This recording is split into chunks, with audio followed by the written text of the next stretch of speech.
하나님의 말씀을 대할 때 우리는 두 가지의 초점을 가지고 있어야 합니다. 첫 번째는 하나님의 마음을 알려고 하는 관심이 있어야 하죠. 하나님께서 오늘 나에게 하실 말씀이 무엇인가에 대한 관심을 가져야 합니다.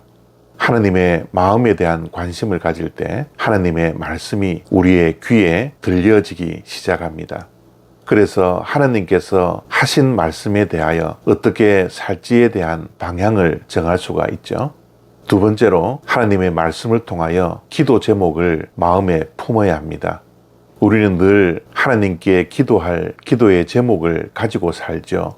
그런데 우리가 가지고 있는 기도 제목보다 더 우선되는 것이 하나님의 말씀을 통한 기도 제목입니다. 사실 기도라는 것은 하나님의 말씀을 붙들고 기도하는 것입니다. 그래서 오늘 나에게 주시는 하나님의 말씀을 통하여 하나님의 마음을 알고 내 자신이 가지고 있는 기도의 제목을 잠시 내려놓고 하나님께서 주신 기도의 제목을 가지고서 먼저 기도해야 하는 것입니다. 예레미야애가 1절과 17절, 18절 말씀입니다. 여호와의 분노의 매로 말미암아 고난당한 자는 나로다. 주께서 내 심령이 평강에서 멀리 떠나게 하시니 내가 복을 내어버렸으며 스스로 이르기를 나의 힘과 여호와께 대한 내 소망이 끊어졌다 하였도다. 아멘. 오늘 본문 말씀은 죄가 얼마나 우리의 삶 속에 절망을 주는지에 대한 말씀입니다. 죄는 절망적입니다. 왜냐하면 1절 말씀에 하나님께서 진노하셔서 우리에게 매를 드시는데요. 그 매라는 것은 원어적으로는 지팡이라는 뜻입니다. 모세가 들었던 지팡이, 시편 23편에 나오는 선한 목자의 지팡이, 그 지팡이가 매가 된다라는 것입니다. 모세는 지팡이를 들고 하나님의 능력을 나타내었습니다. 선한 목자는 사망의 음침한 골짜기에 다닌다 할지라도 여호와의 지팡이와 막대기가 나를 안위하셨다고 고백하고 있습니다. 그 지팡이가 갈 길을 인도하고 위험으로부터 보호하는 역할을 하게 되었던 것이죠. 그러나 우리의 죄로 인하여 그 지팡이가 매가 되었다라는 것이 얼마나 절망적인 것입니까? 하나님은 거룩하시기에, 하나님은 공의로우시기에 죄와 함께 할 수 없습니다. 죄를 보호하실 수 없습니다. 가까워질 수 없습니다. 그래서 죄로 인하여 우리를 사랑하고 우리를 보호하고 우리를 인도하시며 능력을 보여주실 지팡이가 매가 되어버렸던 것입니다. 또한 죄가 우리에게 절망적일 수밖에 없는 것은 오늘 본문 속에 있는 17절과 18절이 말씀을 해주시고 있습니다.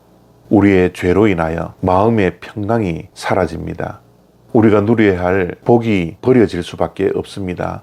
그리고 예레미야 선지자는 소망이 끊어졌다라고 말씀하고 있습니다. 우리의 마음에 평강이 없는 것, 우리가 누려야 할 복이 사라지는 것, 그리고 삶 속에 소망이 끊어지는 절망적인 것이 죄의 결과입니다.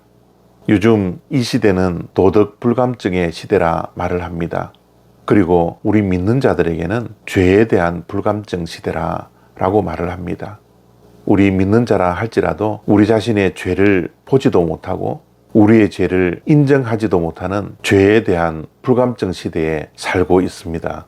이 죄에 대한 불감증은 매일매일 영적 전쟁을 하고 있는 우리 믿는 자들에게는 치명적인 것입니다. 우리는 늘 영적 전쟁을 하기 위해서 하나님께 가까이가 선한 싸움을 싸워 승리해야 함에도 불구하고 죄로 인하여서 하나님께 가까이 가지도 못하고 하나님과 연합하여 영적 전쟁을 하지 못한다면 우리는 영적 전쟁터에서 날마다 패배하고 말 것입니다. 그렇기에 우리는 하나님의 말씀을 통하여서 우리의 죄를 볼 수 있는 눈이 열려져야 합니다. 특별히 예레미야 애가 같은 예언서를 통하여서 하나님께서 지금 우리에게 주실 말씀을 기억하고 마음에 품고 우리에게 절망을 안겨줄 죄를 멀리해야 합니다.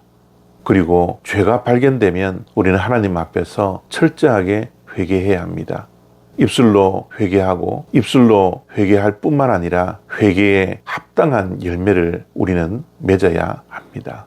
오늘 하나님의 말씀을 통하여 하나님의 마음을 아시고 또 그 말씀을 붙들고 기도함으로 선한 싸움 싸우셔서 넉넉한 승리가 우리에게 주어지기를 원합니다. 감사합니다.